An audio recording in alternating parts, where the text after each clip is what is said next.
So I wanted you guys to be the first to hear about the launch of my brand new, groundbreaking ADHD Women's Wellbeing Hormone series. Now, you may have seen me talk about it on social media, but the VIP mailing list is now open. So I want you guys to be the first to be able to get all the information. You're going to get the early bird pricing, and you're also going to get a bonus workshop with me, a bonus live workshop. I've been listening to you, and from my own experience as well, I found there's very little to be able to connect the dots between our health, our well-being, and our hormones as ADHD women. So I have interviewed specialists, experts, and thought leaders in their areas all about women's health, hormones, and the intersection with neurodivergence and ADHD in women. This is a groundbreaking series. It's all on video, but you can also listen to it on audio. And you're going to learn how to manage your ongoing hormone, energy, and lifestyle challenges alongside your ADHD. And I've created this video series so you can finally access the guidance from experts to help validate what you have experienced with your hormones and offer you clear advice and support to move forwards with self leadership and positivity to reclaim control of both your physical and your mental health. So please head to the show notes or my website, adhdwomenswellbeing.co.uk, to see the link. If you click on that, you will be on the VIP mailing list. So you get that early bird offer. Now, this early bird offer is only open for a few days and then it's going to go up to the full price. So I wanted to make sure that anyone that listens to this podcast gets this offer. You have then got access to my bonus workshop where I'm going to be discussing and answering questions from all the different insights from the ADHD Women's Wellbeing Hormone series. I promise you, you are not going to want to miss this. I've not seen anything else out there like what I've created, and you are going to learn so much about how to empower and support, and most importantly, advocate for yourself with regards to perimenopause, hormones, energy, autoimmune issues, and ADHD. So head to my website, adhdwomenswellbeing.co.uk, and sign up for the VIP launch. Welcome to the ADHD Women's Wellbeing Podcast. I'm Kate Moore Youssef, and I'm a wellbeing and lifestyle coach, EFT practitioner, mum to 4 kids, and passionate about helping more women to understand and accept their amazing ADHD brains. After speaking to many women just like me, and probably you, I know there is a need for more health and lifestyle support for women newly diagnosed with ADHD. In these conversations, you'll learn from insightful guests, hear new findings, and discover powerful perspectives and lifestyle tools to enable you to live your most fulfilled, calm, and purposeful life wherever you are on your ADHD journey. Here's today's episode. So, hi everyone, welcome back to the ADHD Women's Wellbeing Podcast. I'm Kate Moore Youssef. I'm your host, and I'm here for another insightful, fascinating episode. And today I have a guest. Her name is Amanda Perry. And Amanda is a serial entrepreneur and ADHD advocate, like you already. And following her diagnosis in 2020, she set about creating a life that worked with her brain instead of against it. She now helps other founders create their own version of success, balancing the value of time, energy, and money. Amanda, welcome to the podcast. I absolutely love that biog, and everything is short, but it says so much. And I know that this conversation is going to be very powerful because there's so many people that listen to this that are entrepreneurs themselves or are thinking about being an entrepreneur, because working for other people, working in the corporate is just so hard for them mentally, physically, emotionally. And I really want to be able to talk about the well-being side of setting up your own business, being an entrepreneur, thriving in business, but also thriving at life as well. So thank you so much for coming on. Oh no, thank you for allowing me and not even inviting me. I feel like I've had it in my mind for ages and I finally messaged. So yeah, thank you so much for having me on the podcast. It's such a great resource for people. I love it. Thank you. Well, what I wanted to maybe start is, we mentioned before that you were diagnosed in 2020. I think I was also diagnosed then as well. And I wondered, first of all, what led you to your diagnosis? But you sort of insinuate that you shifted your whole life. and you Yeah. almost created like an exit strategy from your previous job career into something Mhm. now that works much more for you and for your brain. Can you give us a little snapshot as to what was going on, 3 years ago? So I've been in business for 15 years, and I feel like in those 15 years I've like shame squeezed my round peg into a square hole, you know. I've just like beaten myself up trying to be better at planning. And then probably 5 or 6 years someone mentioned to me that they'd got an ADHD diagnosis, a friend of mine, a female friend of mine. And I hate to admit this, but I just thought, don't be ridiculous. That's little, I mean, there was like nothing known about it then. I said, ADHD.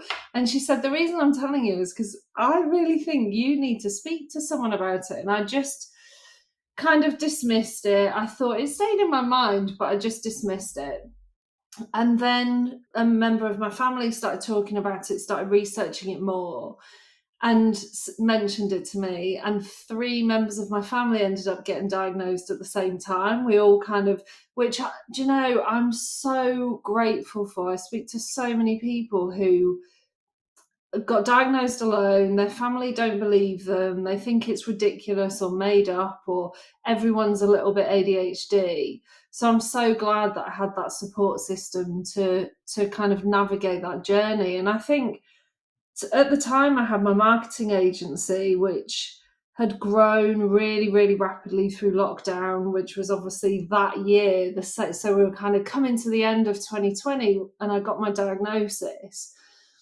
And I don't know about you, but at the beginning it was just, I was like, oh, okay, I have got it. I'd researched loads. I was pretty sure I had. They confirmed it.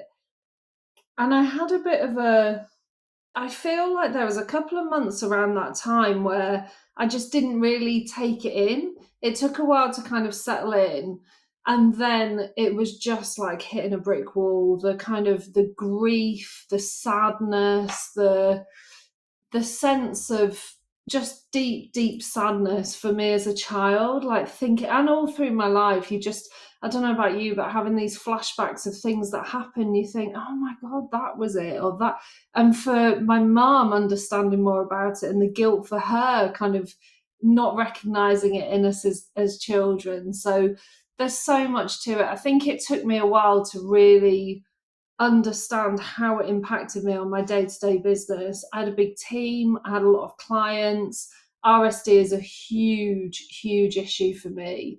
And so I was in this daily game of pinball where I just didn't know where I was going to be fired off every day. I walk into the office to, and I haven't really talked about this publicly because there are a lot of people involved. You know, I did have a team, and a lot of them did a great job. And you know, it's hard to explain it without sounding like you're saying it was other people's fault, Yeah. which I'm not saying at all. It was going into that situation every day and just not knowing what you were going to be faced with. I soon realized I just had to change. And I really, really tried to mask more, you know, and carry on and just, well, come on, you know, yeah, it's ADHD, but you're a 40-odd-year-old woman. You need to, like we've always been told, just work a bit harder at this and cover up with this and, you know, just fake it till you make it, like carry on. And it just got to the point where I thought, the key thing I think now is once you have that information about yourself, you owe it to yourself to change your life to work with it. It's like, who else in life gets this huge piece of information telling them how their brain works and how they should kind of live their life or how they can make their life easier? So it was about a year long process from kind of being in that stage of denial right through to the point where I finally sold the business.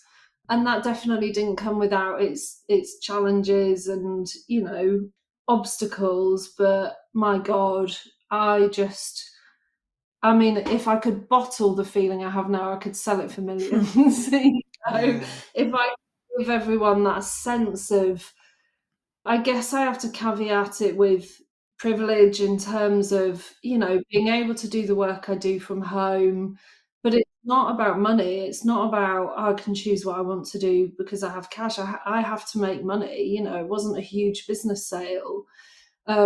So I do still have to work, but it's about creating that work that works for me, doesn't work against me and my nervous system, which I've just realized is everything, isn't Yeah, it? yeah. I mean, I'm sort of, as you were explaining that, I was sort of picturing in my head and seeing how that was probably all panning out. Working in the PR industry for years, I understand how fast paced it is and how you're sitting on the edge of the seat of your pants or whatever the saying is, Yeah. and every day your nervous system is challenged. And I can imagine you've got teams that you're managing. There's so much on your shoulders, and Yeah. that nervous system is like frayed at the edges. And I'm not going to presume, but I'm wondering, would you consider yourself, or did you consider yourself, a workaholic at the time? Oh, absolutely, and Yeah, I still really equate my value with productivity. It's a very difficult thing to unenmesh, isn't it? And kind of unpick. And that God, that I mean, this conversation could just go in a million directions, couldn't it? Because there's I've had 15 years of being in, and my business journey is the biggest roller coaster you could imagine. My first business, I ended up bankrupt. Then I had a really tough few years. Then I found huge success, that I sold that. But it's a real roller coaster. When I look back now, there's so many moments of that that just are explained, like just makes so much sense. This just feeling in my first business of utter chaos, just because I put so much energy into stuff. I make almost everything I do, I make it work because I just put so much energy into it to the point of killing myself. yeah, But then it comes to the kind of business side of it and the planning and the admin, and I'm lucky to have some really good people around me now, but that hasn't been the case. Like I have overlooked situations and got into a lot of trouble, which is, regrettable, but if I can help other people not get into those situations, then I feel like it's kind of my duty to do that. yeah. Thank you for your honesty. And I think absolutely right. So many people will learn from this. And the fact that you've gone through those different experiences and you've experienced, success, you've experienced more challenging times. And now with hindsight, you're able to look back and see where the ADHD came into play, whether there was sort of impulsivity or just purely just not being out of your depth, just certain things just we struggle with. Lots of things we're fantastic at, but I think with awareness of ADHD, we are then okay. It's okay to delegate. It's okay to acknowledge that is not my finest thing, and we can delegate. So, what's interesting is that you are using all your experience now, and you're helping other ADHD entrepreneurs. And I want to be able to sort of say that your story, as obviously everyone's story is very personal and unique.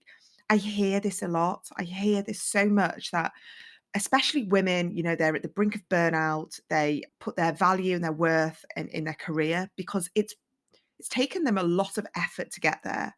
And it feels like it's been exhausting. And they have all this potential and all these ideas and all this energy, and they sort of channeling it and funneling it.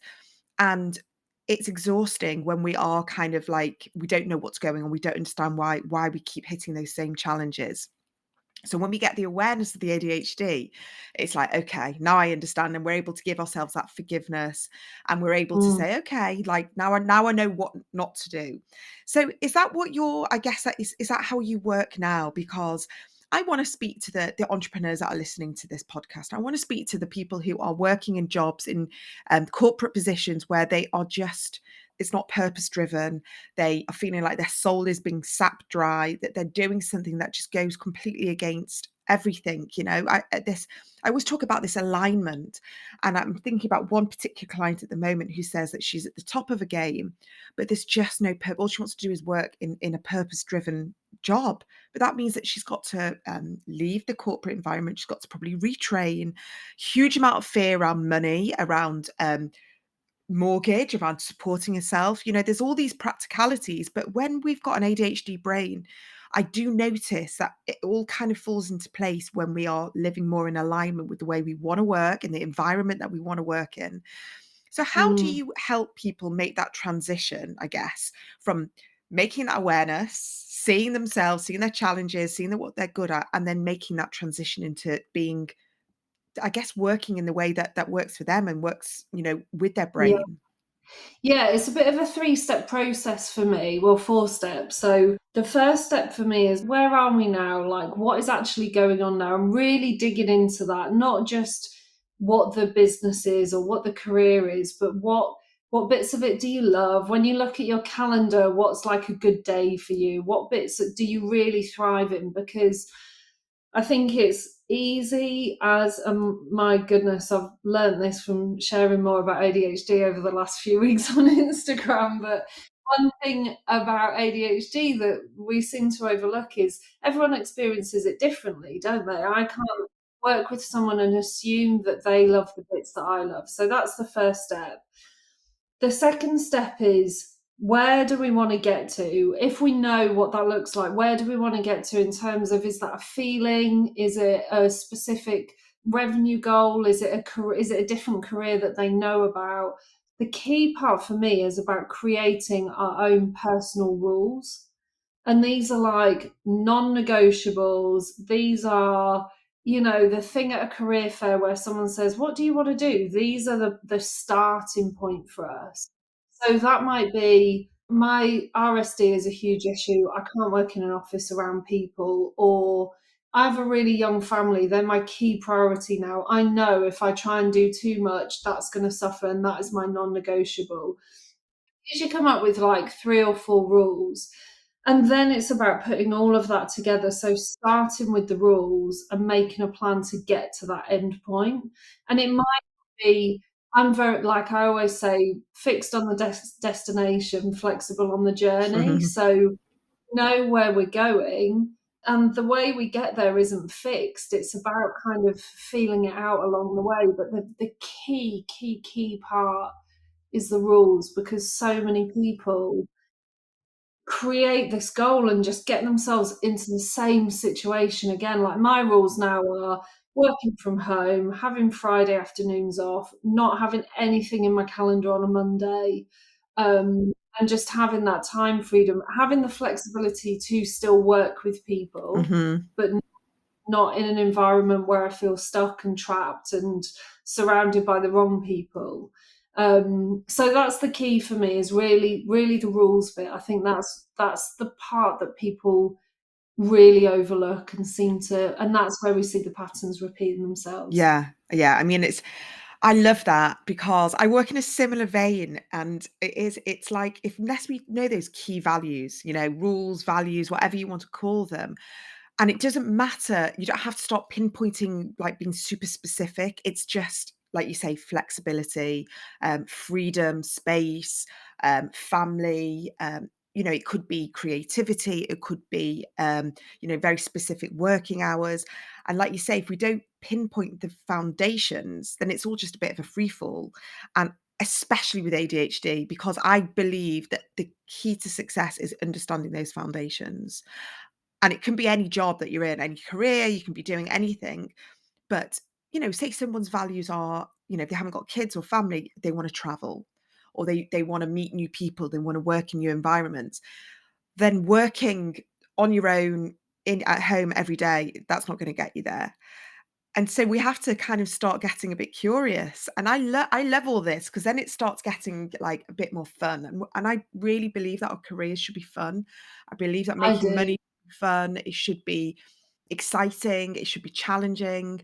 And with our brains, if we don't have that element of fun, of like excitement, that dopamine, like something new is going to happen, evolving, then we are gonna be in that drudgery of life. And some people, lots of neurotypical people, are very happy with every day looking the same, like, they don't want too much excitement, and that is fine. If that's what works for them, wonderful. I just know, maybe just for myself speaking, I like to know that there's gonna be opportunity, there's gonna be involvement, it's gonna be, like, new things, new people.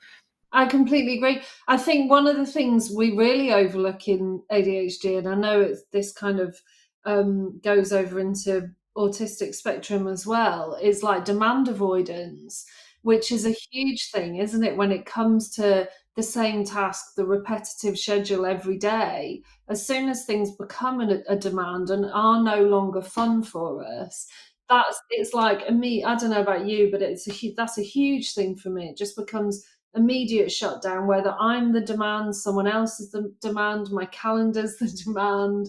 It's just immediate shutdown. And I think you touched on something there, which is a really interesting point. I think people think that the way we've been taught and the society makes us think is that if we're going more towards our careers or our businesses being fun, then we have to do that at the expense of making money.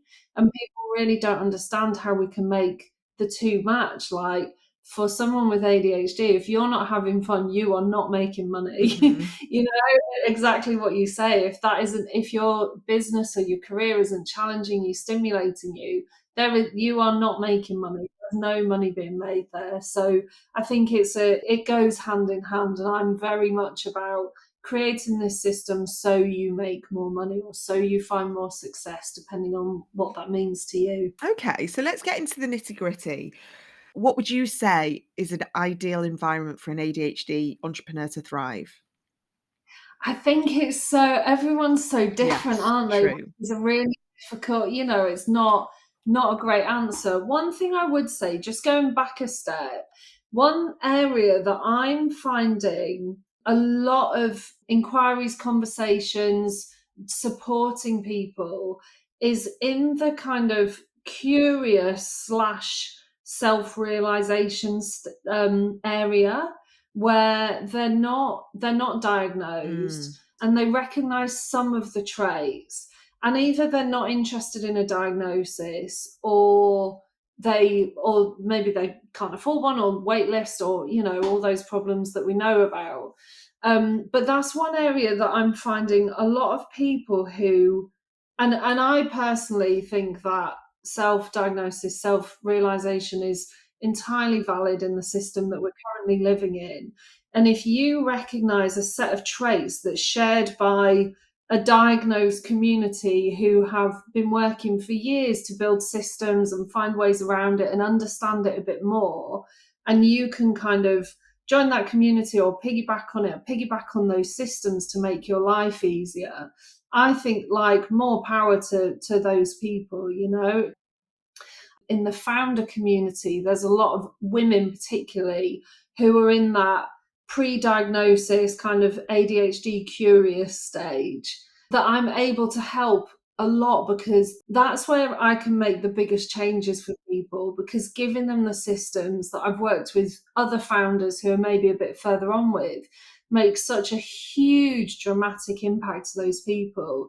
Like, even just knowing what the traits are, and that they are actually traits. You're not going mad. RSD is a thing, demand avoidance is a thing, executive function is an issue. All of the things that we know we live with every day.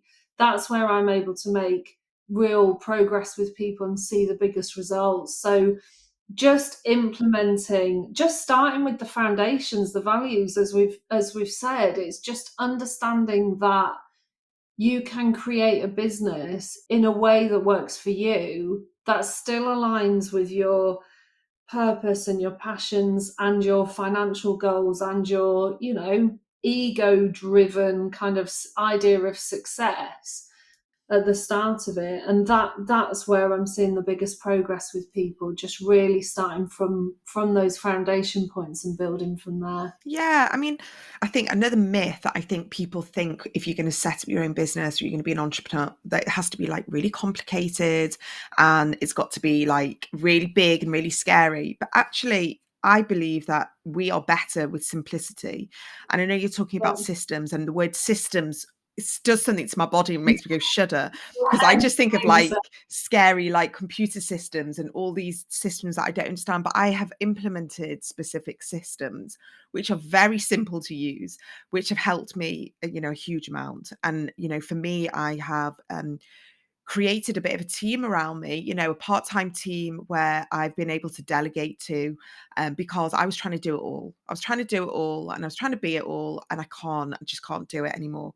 And I was listening to a podcast the other day with Whitney Wolfe Herd, who is the CEO of Bumble.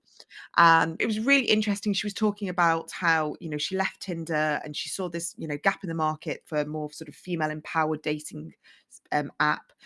And I mean, I'm not going to say she's got ADHD, but she sort of had lots of traits. She said she was a big thinker and all of that and had loads of ideas, but implementing it was harder. So she's created a team around her, which she said are more educated, way sort of cleverer in that respect, understanding computer systems, understanding app building. And she just comes in with all like the big ideas and sort of the maybe sort of problem solving as well. And she said there's no way Bumble would be where it is now if she hadn't curated a team around her that were better than her in all those fields. And I kind of think, we need to just, like you say, remove that ego and go, right, I've got an idea, or this is what I'm really good at. And then I need to find people who are better than me in those other places. And sometimes it is a bit scary because you think, well, I'm not making any money, or I'm not paying myself and I'm paying someone else. But for me, that's always been like, okay, you have to kind of have a bit of trust, a bit of faith. Where would you say, I mean, I'm interested to hear, you're the specialist in this. What would you say in that respect if you kind of want to start from scratch? And I know we were just talking off camera just before about, anyone can set up a website, anyone can set up a Shopify. It's Yeah, taking it from that place and moving it forwards to something of a success. yeah. Where would you start with that if you have got that idea, but you're kind of thinking, oh my God, now what? Yeah, I think you make a really valid point, like simplicity is absolutely key. And I think one of the issues with the ADHD brain is that we can very easily get ourselves into these situations that I've done time and time again, which is why I came up with this kind of rules based system for myself. Because we can so easily get into the situation where we have a conversation or we, take on an office or we grow and we grow and we grow and we kind of sleepwalk into these big, scary situations. So, I think the first step is just to really understand how you want to work and what that kind of work is and who you're going to be working with. Because that's going to determine, you could set up an e commerce brand, you could build a Shopify website in a day, you could source some products, and that could be a really hands off ish business. That could just be something you could have a fulfillment house that looks after the shipping, you can have a marketing agency, or whatever your skills are, and that could be a fairly hands-off business. A lot of ADHD people I see go into like coaching and those kind of company of one kind of businesses, which I think are really, really powerful. But even in those businesses, as you've said, you've now got a team around you, which some people just, even the delegation part is just almost impossible for people. I find that really Yeah, so difficult. do I'm I. definitely guilty of, I'll just do it myself, it's Mm. easier. So fine, where are the mind readers? So I think it's just about really understanding what's going to work for you and having the courage to change as you go along. I think there's this what's it called, sunk cost fallacy, isn't there, that we have with business, that we put so much money or time into something that we have to prove to people that it's going to work. Like, it's okay to change if something's not working for you. If it's not working for you, it's probably not working for the people that you're working with, or for, or your client. So having that courage to change, I think, is just really important.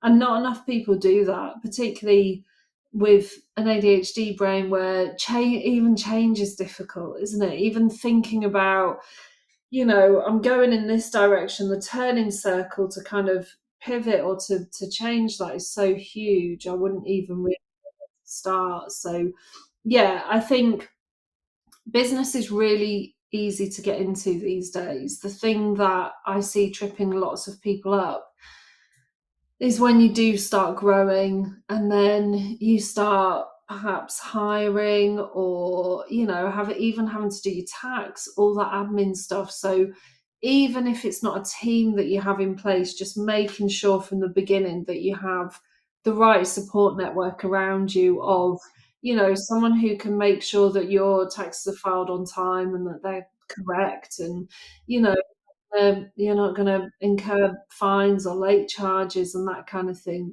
You know, the same in business. I wonder if there will be a case one day where they recognise how hard it is for someone with an ADHD brain, and that they are a bit more lenient with these things, because Mm. it's an obstacle for people. It really is. Yeah. Oh my goodness. Exactly that. And when you're talking about like the financial side and the tax and, making sure things are on time, sometimes I do see, maybe myself included, but in clients, I don't know if you've heard of the term of like the upper limiting, where we sort of block our own success. I Yeah, think it's yeah. from the book The Big Leap. Yeah, Gay Which is, yeah, Hendricks. Yeah, yeah, exactly, Gay Hendricks, and which is a great book, and yeah. that terminology, the upper limiting, I was like, "Oh, okay, I can see that," where I actually block success because I fear how I'm going to manage it. I fear that I don't have the executive functioning skills or the knowledge or the expertise, that's just something that I can't handle. What would you say about that? And you maybe just, if we can talk about that upper limiting, and do you see that as well in your with your client base? Yeah, I do see that, and it's really, I was having a chat with a friend the other day who is also ADHD, and she said to me, "Do you know one thing this year?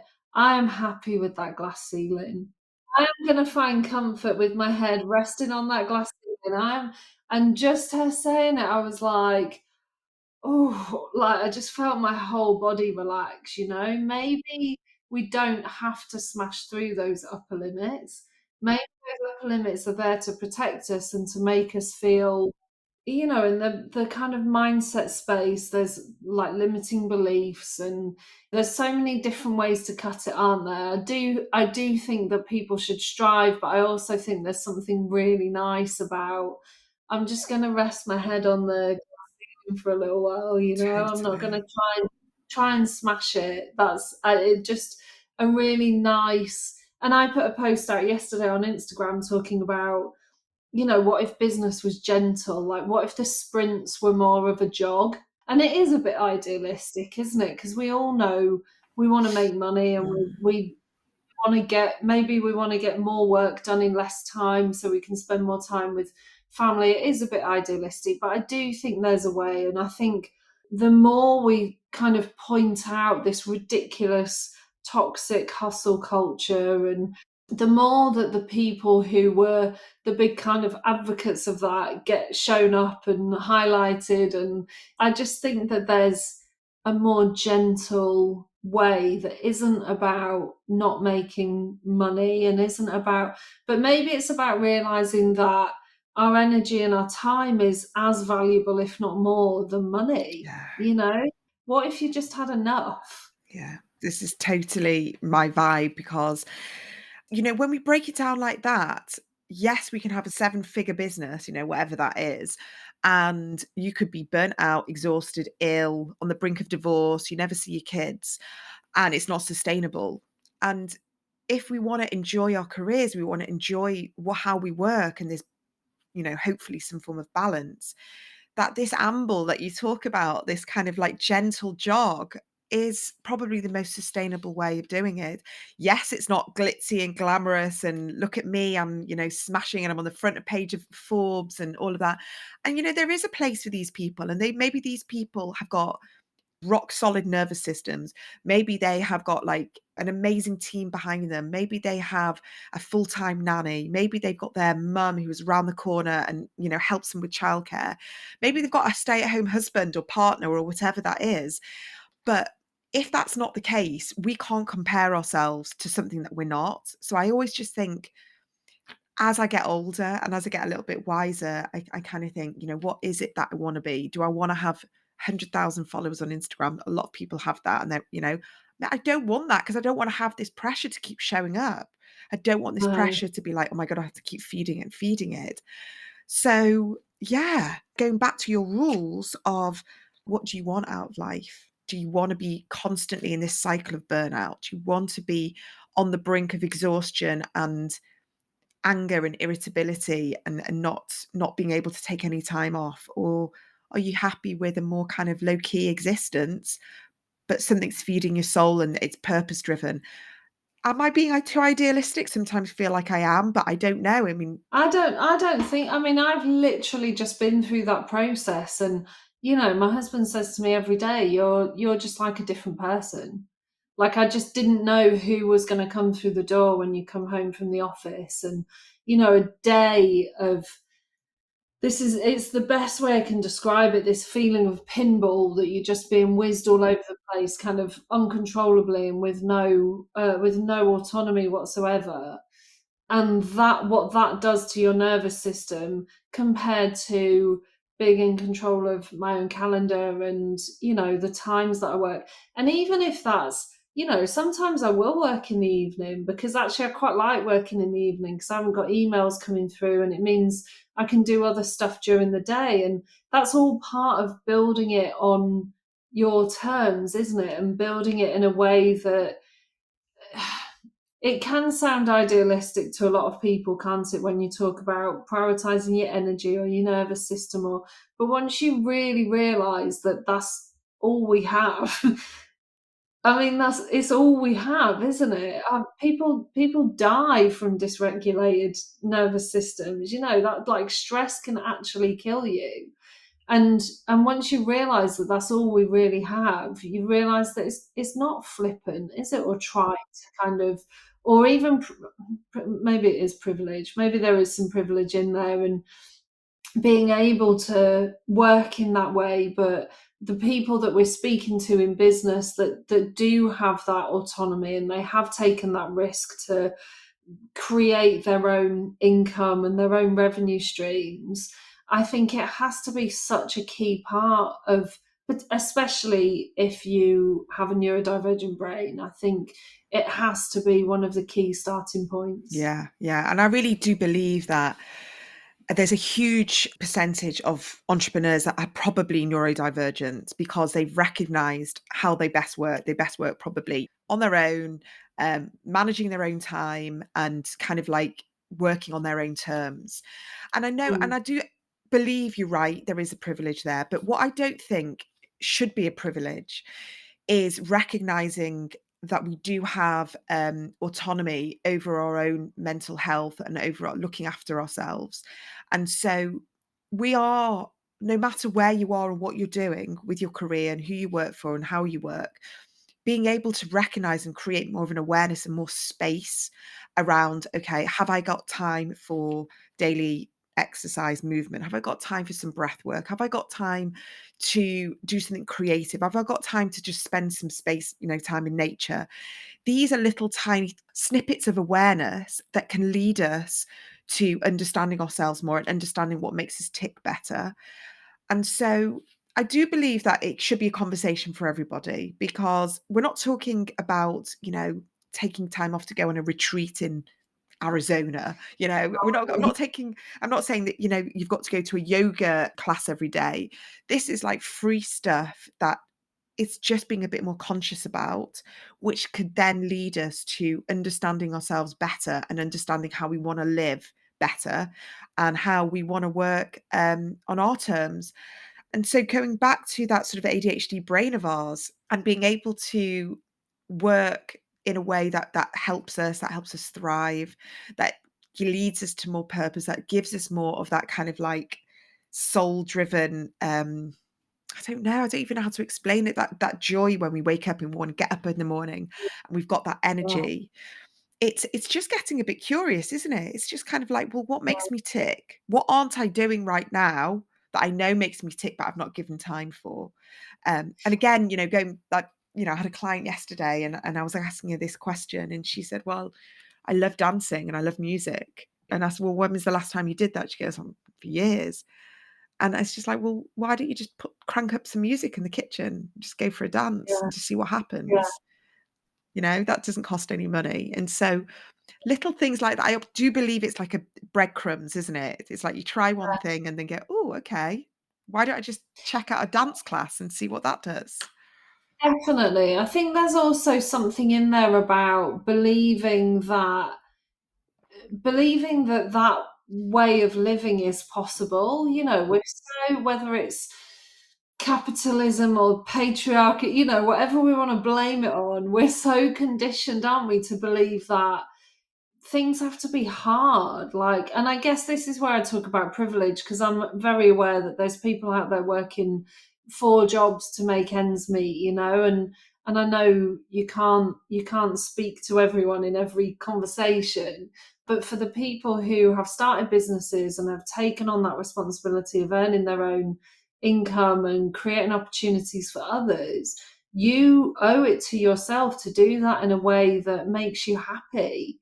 And that's not idealistic, is it? It might take some work. It might take a bit of, Jesus, I've got myself into this situation and it's hell. How am I going to get into that?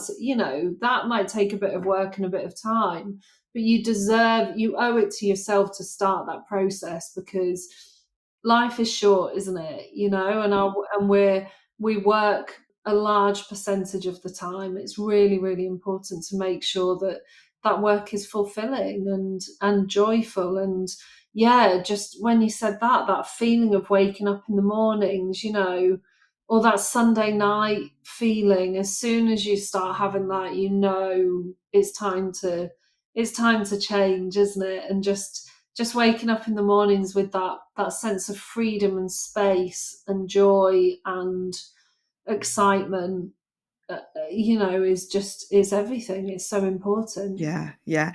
And I think it's important to acknowledge fear because it's going to be there. No, you're not normal, you're not a normal human if fear is not there and sort of knocking on your door and telling you about all the what ifs and all the scary things that could potentially happen if you do kind of follow the whisperings of what's going on.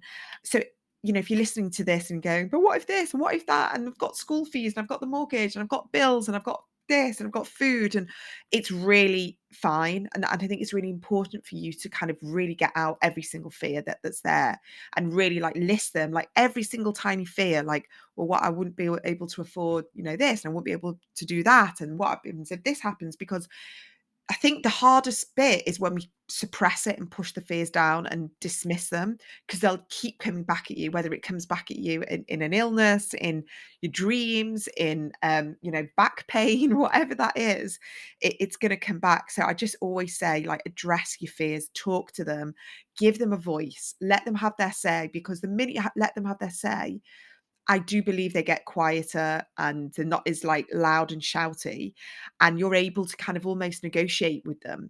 You're able to say, Yeah, "Well, I totally hear you." It's almost like a two-way conversation. It's like, "I hear you. I hear what you're saying, but what if I got curious? What if this cool thing happened? What if I really did, push this and really kind of like, give it a go?"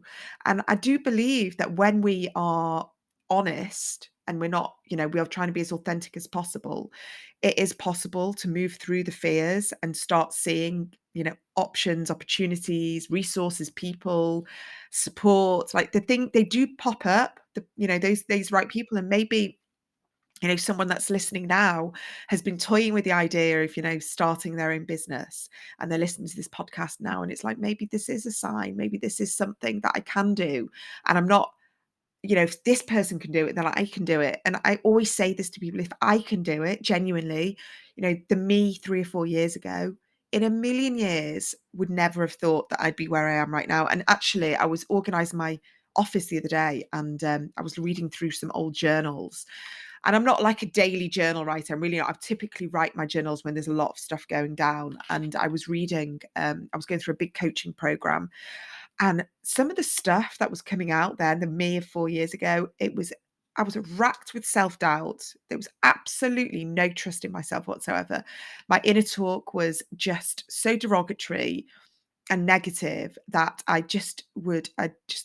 was like a joke. I was like, I'd consider myself a joke. And I felt so sad reading back, but also like, look how far you've come. Like, I know I've got a lot further to go. Like, there's loads of limiting beliefs that I still have. But I look back and I think, okay, so that person, me 4 years ago, has got to where I am right now. Oh my God, mm. like anyone can do it. Where will you be in 4 years? 4 years from now, it's crazy, isn't it? Yeah, Yeah, yeah, yeah, and yeah. I did have, and what's weird is I didn't have the language for it, but I did have, like, this the rules. I kept going back to like, I want to work flexibly. I want to work from home. Way before the pandemic and working from home was a thing. I want to have space. I want to have time for my self-care. And I have created that. So those kind of fundamentals that I stated in genuinely, I didn't even know what space. It was way before my diagnosis. I didn't know what space I wanted to work in. I just knew I wanted to work for myself. I wanted to work on my terms. I acknowledged loads of my ADHD traits. I acknowledged, Yeah. I was very like, crude way. I'm like shit with money. I'm shit with this. I can't do Excel. I'm really flaky. I change my mind all the time. I have loads of ideas, but don't know how to execute them. And I just wanted to kind of like take that version of me and go, poor you, because you really didn't know what was going on. And you just had such bad, negative, stories about yourself and self belief that I just couldn't crack. So I'm so grateful to have this ADHD awareness. And then I see all these amazing ADHD entrepreneurs now that have this awareness so they can move through these stories and kind of go, right, we've got systems now. We've got people like Amanda who can help us. This is why I'm compelled to share, even though I was saying to you before we hit record that it's hard. Like sharing about ADHD online is hard. You attract a lot of conflict, a lot of people who want explanations, and it's really exhausting. But I am compelled to share because for the you of 4 years ago, and for the me of 10 years ago, and the me of even 5 years ago, like I want to help that person. I want that person to know that it's not just them, and they're not going mad. Whether they can afford a diagnosis, whether they want a diagnosis, it's a real thing, and they deserve the support and the help to overcome it. Yeah, absolutely amazing. Thank you so much, Amanda. Tell me, how do you work with people and how can people get in touch with you?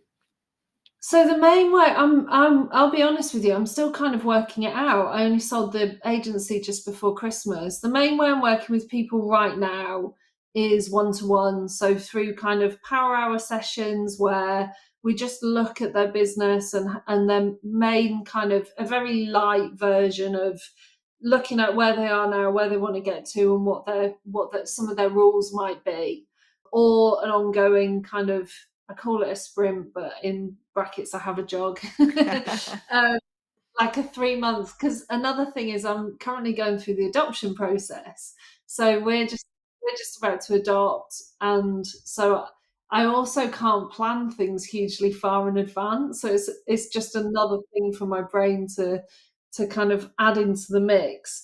But I'm currently working with people on like 3 month stints, and it's amazing the progress we can make in that time. Oh, that's incredible. Well, I'm just, first of all, I want to wish you so much luck with the adoption and amazing that you're kind of already starting to curate a business that I hope will support your family. And that will be an amazing way that you sort of like do your thing in the ADHD space, but then you've also got time, to be a mum as well. So Yeah, exciting. yeah. Well, thank you so much, Amanda. I'm going to put your details in the show notes so people can get in touch with you. But I'm sure you Thanks. you will have amazing resources and help for lots of people who are thinking, okay, this is the little push I needed. So thank you so Yeah. much. No, thank you, and thanks for your podcast. It's been a hugely helpful resource for me over the last year or so when I first found it. So yeah, thank you so much for the work you do. Thanks, Amanda. Thank you so much for joining me on today's episode. I hope you found what you were looking for in this conversation and it's helped guide you towards some further self-healing, self-exploration, and most importantly, self-acceptance. And if you have enjoyed this conversation and would like to experience more of my work, such as access to exclusive live workshops and opportunities for group coaching sessions, connecting with other like-minded women, and a general feeling of belonging, please come and check out my monthly membership, the ADHD Women's Wellbeing Collective. I've made it as affordable as possible, and I offer you lots of resources and opportunities for connection and support from other women all around the world being diagnosed with ADHD later on in life. I'd absolutely love to see you there. All the details are in this episode's show notes or on my website, adhdwomenswellbeing.co.uk. See you in the next episode.